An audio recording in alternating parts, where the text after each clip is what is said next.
Daniel na cova dos leões. O rei Dário buscou ordem e estabilidade. 100 governadores foram nomeados e sobre estes, 3 altos ministros, e entre eles estava Daniel. Dário se impressionou com a retidão de Daniel, que se tornou quase espelho da vontade do rei. Os outros ministros, corroídos pela inveja, procuravam derrubá-lo.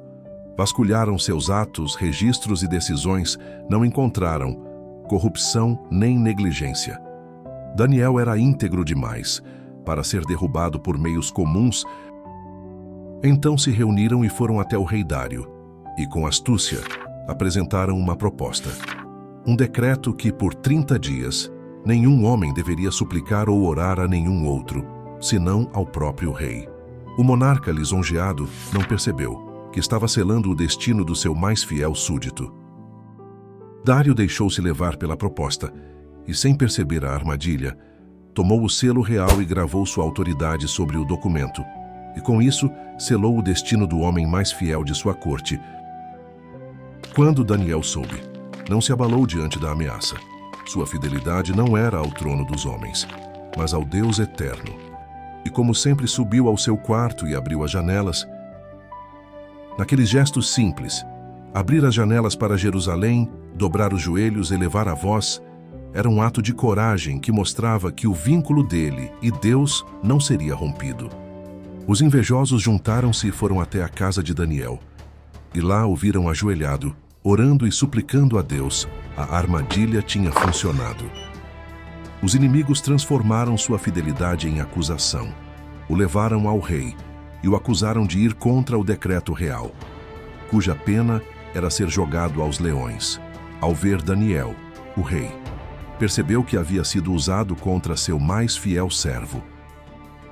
O rei amava a fidelidade de Daniel e reconhecia nele um espírito distinto, mas agora estava preso às próprias palavras que havia selado no decreto. Durante todo o dia, procurou formas de livrá-lo ao cair da tarde. Os conspiradores exigiram que se cumprisse o decreto real. O coração de Dário estava pesado, pois sabia que era injustiça, mas não podia revogar o decreto que ele havia assinado.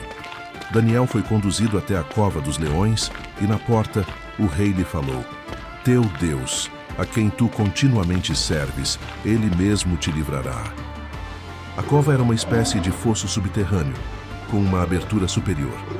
Os animais eram mantidos em estado de fome para garantir que atacassem imediatamente qualquer pessoa lançada dentro. A descida de Daniel deve ter sido lenta e solene, com um prisioneiro em silêncio. Então trouxeram uma grande pedra e colocaram na boca da cova. O rei selou a pedra e o destino de um grande homem. Naquela noite o rei voltou para o palácio, mas não encontrou descanso. Seu coração estava em pedaços. A angústia o consumia e tirava o sono. Ele sabia que tinha sido enganado e o homem mais fiel da corte provavelmente agora estaria sendo comido pelos leões. Quando os primeiros raios de sol apareceram, o rei Dário não esperou por ninguém. Com passos rápidos e ansiosos, correu até a cova dos leões, com o coração em chamas de ansiedade e uma voz trêmula e aflita. O rei rompeu o silêncio da manhã. "Daniel, servo do Deus vivo, terá o teu Deus, a quem continuamente serves, podido livrar-te dos leões?" Então, da escuridão da cova, ergueu-se a voz de Daniel firme e serena, como quem fala não da morte, mas da vida.